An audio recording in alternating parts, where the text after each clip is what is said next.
Howdy, Brian, and I'm back again. And this is like twice in one day, maybe? No, wait, I didn't do a video yet today.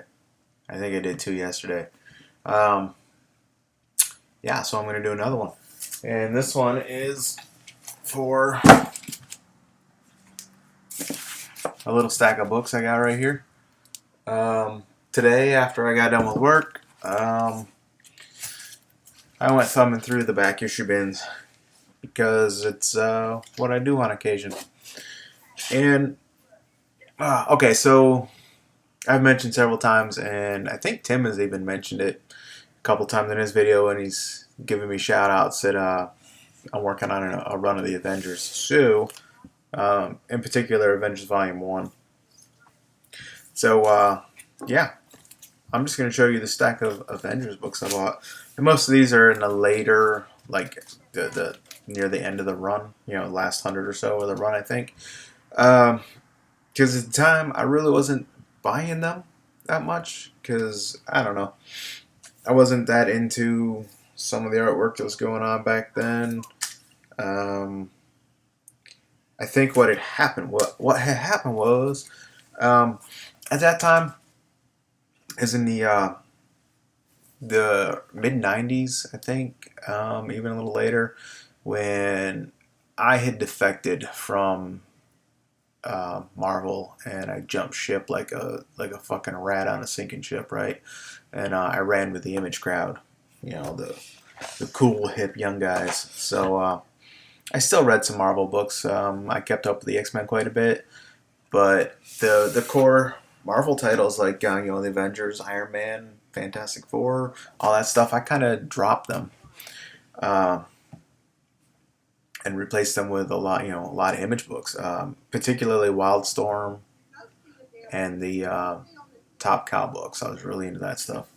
So, and I felt like a lot of the people who were working on Avengers at the time, and maybe even some of the other books that I didn't really read, I felt like they were trying to emulate the Jim Lee, Mark Silvestri, McFarlane style. So I was like, well, why spend my money on, Jim Lee Light when I could just go buy Jim Lee? And plus, even though I feel like a lot of the studio guys that were brought into, like Top Cow and Wildstorm, or Homage, I think it was Wildstorm Studios. Anyways, a lot of the guys that they brought in, a lot of those guys' styles were similar to, like Silvestri and Jim Lee. I felt like they were being cultivated there as opposed to being just on the outside trying to copy and get in on it. So, anyways, that's why 20 years ago I didn't buy these books, and why I bought them today. So I got Avengers. Oh, and I got most of these for not horrible price. I mean, $2 for most of them. Some of them were less than cover price. Some of them were a little bit more than cover price. Anyways, so Avengers 358. I haven't had a chance to read any of these yet, because I just got home with them, and so I'm probably going to just punch these into my comic database, and I'll get to reading these when I have a chance. 359. And the glare sucks. I'm sorry, folks. There we go. There's no glare there. Yeah, I think that's seriously Hercules after he had his brain unscrambled after the Masters of Evil beat him down. What's her face, Crystal, and my favorite unsung Avenger, the Dark Knight. Here he is again, the Dark Knight. I don't know what's up with this. I'm guessing that at one point the Ebony Blade finally took a shit on him, and so he's using a sputtering lightsaber there. So I gotta see if I can find that, read up on that. But so this is 262. Like I pointed out in that original Sins, I think it's issue 2, there was a Dark Knight or a Black Knight story at the beginning. And it's the only reason I really wanted that book. And he's got the Dark Blade in that little story. So I think he got it super glued back together or some shit. Alright, Avengers 361. I think I'm getting most of this glare right off my monitor, so yeah, 361. Here's a shiny 363. I would really like to see if there's a version of this that's not shiny. I know there's some other like copper color embossed shiny cover like these. I think it's actually 360. I don't know, 360 something. I think there's a West Coast Avengers one also. But it's Captain America and Black Knight duking it out a little bit. And that's 363. 364. Somehow I grabbed a second copy of it from the bin. That's what happens when I get excited about cheap books. 365. Yeah, that's what it was. That's how they fucking got me. So this one was $2, and this one was in like the dollar section of it. So I got excited when I saw $1 on a bunch of books. So yeah, I got suckered. But I got suckered by my own freaking coworkers. 365. 370. So really sorry about the glare, folks. It's dark in here, and this is a nice cover. It is 371. Little jump there, folks. There, it's a little better. Here's 372. 373. This is a nice looking cover too. 374. Again with the Scarlet Witch getting. No, wait, that's not the Scarlet Witch. It's just happened to be red. So it's Cersei. My bad. I was going to talk some shit about Scarlet Witch being manipulated yet again, but I guess I don't get that chance to. Here's 375. It's got a shiny logo. Here's 376. Crystal's prominent on the cover. 377. It's kind of a lame cover. It's Quicksilver beating up on some, I don't know, they're just some black kids. They don't look like they're superheroes or supervillains or anything. They look like just normal kids, and douchebag Quicksilver's beating up on them. Yeah, Quicksilver and Iron Man are probably my two least favorite Avengers because the level of douchebaggery there is legendary. Here's Avengers 378. And for the most part, all these books I'm showing you are, like I said earlier, later on in volume 1, and really inexpensive. I doubt there's any key issues in here. This is 380. I doubt there's any key issues. Probably no first appearances. 381. And like I said, I don't really care because I'm attempting to fill in, one day I'd like to have a complete run of the Avengers Volume 1. Yeah, even with issue 1, 2, your 1 and 4, I feel like if you really search, you could probably find some shit ass bottom feeding, low hanging fruit, ready to be toilet paper copies for $100 or a couple $100. So yeah, I would probably go for that just so I could fill out the entire run, and then maybe someday hopefully get a real decent copy, like a 3 or a 4. Here's issue 382. I'm sure. Oh, there is no glare. Yeah, 382. Moving up to 383. Like I said, I think I told this little story before about a guy on Craigslist in my local area had an Avengers number 4 that he was putting on Craigslist, and I sent him an email. I'm like, hey dude, how much you want for it, and can you send me some pictures so I can judge? And he's like, oh, I'm not in a big hurry to sell this. I'm shopping around for the best price I can get. So I'm like, so after several emails of, well, how much do you want? Tell me how much you want, and maybe we can work with it.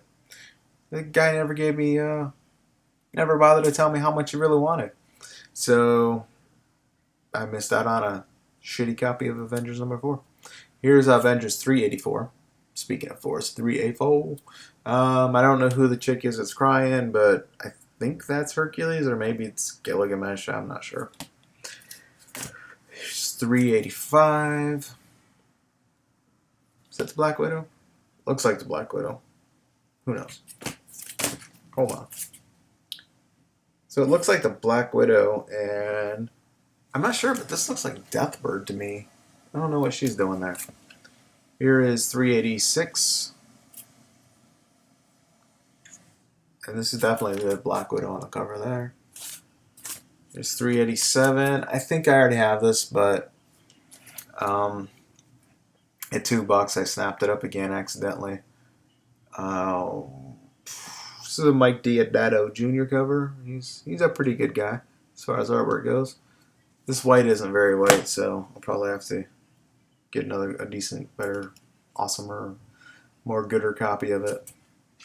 Alright, so these next bunch of books, it's really weird because they don't put the issue number like anywhere like this, or like you're used to seeing, you know, the numbers on covers like here. They bury that fucker down in the barcode, so you got to really look for it. This one is 388, and again, I think it's another Diodato. Yeah, Mike Diodato Jr. 388, 389. I'm not sure who this chick is. Maybe that's that Deathbird looking one I thought I saw earlier. One day I'll read these and I'll know what I'm talking about. Here's 390. 390. Yeah, so I think this might be getting to the Kubert era. I don't know, it's still Diodato, my bad. Here's some bully beating up on a little kid, you know.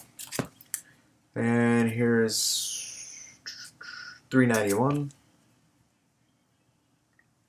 Kind of a boring looking cover if I ever saw one. And 392. So yeah, it looks like Swordsman is making an appearance here. I don't know who these other people are though. No biggie. 393. Boom. Yep. Oh, yeah, so my local shop that I work at, ouch, I dropped my comic book on my toe. Damn it. So anyway, so my local shop is switching from the Ultra Pro bags and boards that we use, or have been using, and I really like them, and they've switched to some other poly books that they feel like, I don't know, I just don't like them, so I think I'm gonna bite the bullet and switch to Mylar.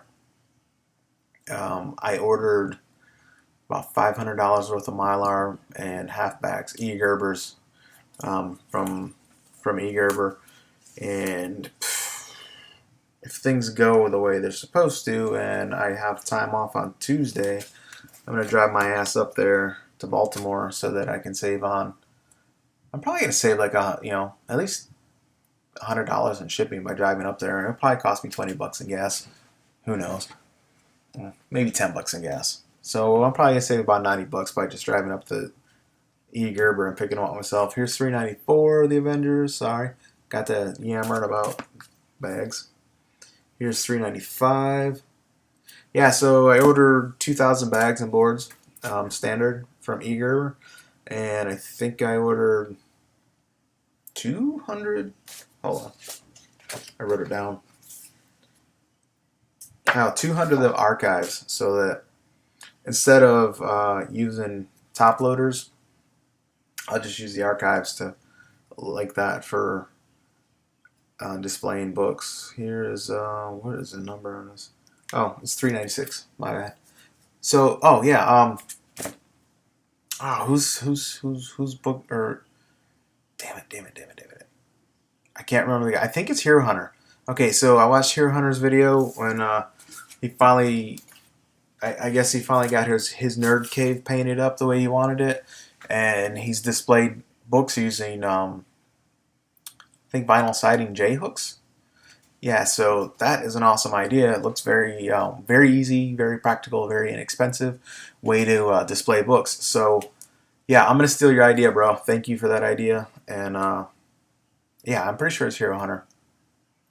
If it's not, whoever is room I'm talking about, whoever owns that video, thanks. If it's Hero Hunter and I'm right, holy shit, I'm actually remembering something.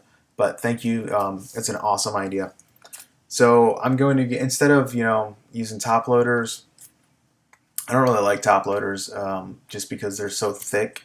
And I get it, they're thick to protect your books, but I watched somebody else's video that I don't think I'm subscribed to, but this guy laid out poly bags, he laid out Mylar, he laid out regular boards, he laid out halfbacks and top loaders and all kinds of storage options to show people the different options that you can have for your books and stuff. And one of the things instead of top loaders, it showed these archives, which I didn't know what archives were because I've never seen them, and it looks like a pretty decent alternative to top loaders. So get back to issue number 397, 398. Okay, so yeah, my plan is to rip off Hero Hunter's idea with the aluminum siding or vinyl siding J hooks. 399.